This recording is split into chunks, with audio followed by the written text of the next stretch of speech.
Comment démontrer la capacité financière pour venir étudier au Canada? C'est une question que l'on pose généralement et je voudrais dans cette vidéo y répondre en vous proposant 4 termes qui vont vous aider à augmenter vos chances de voir votre demande de permis d'études être approuvée. Je ne dis pas que c'est garanti, j'ai dit d'augmenter les chances. D'accord, la nuance elle est importante. Vous savez, pour avoir accompagné plus de 300 personnes à pouvoir réaliser leurs rêves, soit d'étudier, de travailler ou de vivre au Canada, je peux vous dire à quel point les documents financiers sont d'une extrême importance.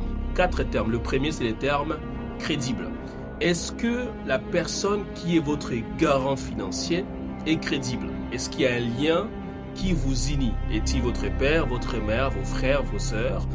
Alors dès que ça dépasse ces cercles et ça tombe dans les cercles de oncles, tantes, cousins, cousines, nièces, neveux, ça commence à être très compliqué. Parce que je ne vois pas comment un neveu va pouvoir payer pour vous 20 000, 40 000, 60 000, 100 000, 120 000 dollars canadiens, alors que lui-même il a des enfants, il a une femme.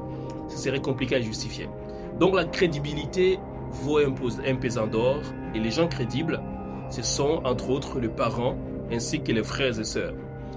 Ensuite, deuxième terme, c'est le terme exhaustif. Est-ce que vous avez tenu compte du fait que le frais de scolarité n'est pas, ce n'est pas le seul critère dont il faut tenir compte en termes de capacité financière. Vous devez aussi tenir compte des frais de subsistance, des frais d'assurance maladie et hospitalisation, des frais d'installation, et ça c'est très important. Donc si vous n'avez pas calculé tout ça, ça risque de ne pas être exhaustif, votre capacité financière, ou exhaustive si vous voulez. Troisième terme, c'est accessible. Est-ce que les frais seront accessibles? L'accessibilité des fonds, ça signifie que quand vous allez arriver au Canada et qu'il y a un problème qui va se produire, vous allez avoir accès à cet argent. Et comment on calcule l'accessibilité? Entre autres, par les mouvements des fonds. On regarde si dans les 3, les 4 et les 6 derniers mois, les mouvements de fonds ont été réguliers, mais surtout, ils ont été assez raisonnables.